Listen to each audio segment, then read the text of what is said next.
Bonjour les humains, toujours le 24 août 2025, je viens de terminer la vidéo Le vrai nom de Dieu et de son Christ, et une chose vient de me venir à l'esprit. Cette histoire de voyelles-là, qui sont venues entre 5 à 8 siècles après Jésus-Christ. Est-ce que c'est pas tout simplement, en partie seulement, hein, pour nous éloigner de la compréhension du souffle de vie, puisque ça a commencé au plus tôt vers 500 ans après Jésus-Christ, et c'est 2 à 3 siècles après l'élaboration du syncrétisme, donc l'assimilation de tout un tas de choses euh, pour élaborer le catholicisme, et également du Talmud. Je me pose la question, parce que Jéhovah dit que Yahweh est une récupération, est une mauvaise traduction. C'est une récupération de Jovis Pater, donc qui est Jupiter, mais Yehovah, c'est 3 syllabes comme Jupiter. Alors que Yahweh, il n'y en a que 2, Yahweh, sujet-verbe, je suis. Nous savons, depuis le commencement de la création, il y a toujours eu, envers les humains, tentative d'usurpation d'identité. Hein. Donc nous avons d'un côté euh, le syncrétisme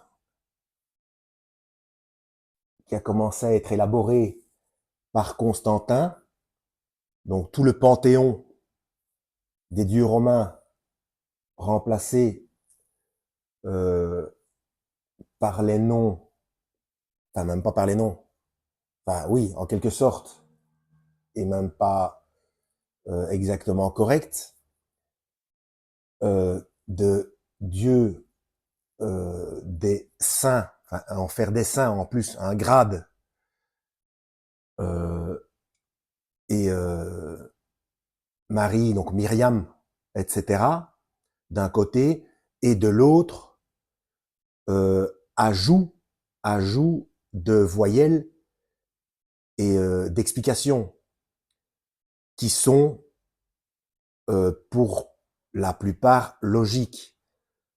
Mais on sait, j'en parle dans d'autres vidéos, pour une bonne opposition contrôlée, il faut minimum 85% de vérité. Hein.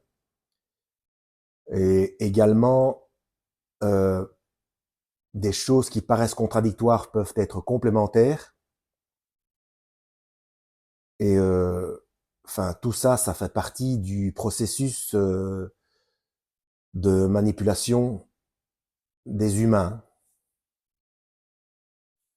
Bref, pour faire court, dans la vidéo très logique et très instructive, hein, de toute façon, de Oshana Yeshua, explication de d'Anne Dassin, pour moi, Yehovah nous éloigne du souffle, de la compréhension du souffle, de la respiration, et, et voir les trois temporalités dans le tétragramme et pas dans Yeshua, c'est-à-dire Jésus, c'est ne pas voir, donc ne garder que la contraction Dieu sauve, c'est ne pas voir que le Christ est descendu pendant les 3 jours dans le Sheol pour sauver ceux qui n'étaient pas là avant sa venue et son sacrifice, pour ceux qui étaient présents et pour ceux qui naîtront après. Donc pour moi, sa vidéo est très logique, mais incomplète et avec certaines choses qui ne collent pas avec des informations primordiales. Voilà. En espérant avoir été utile, lisez la Bible et que Yahweh vous guide.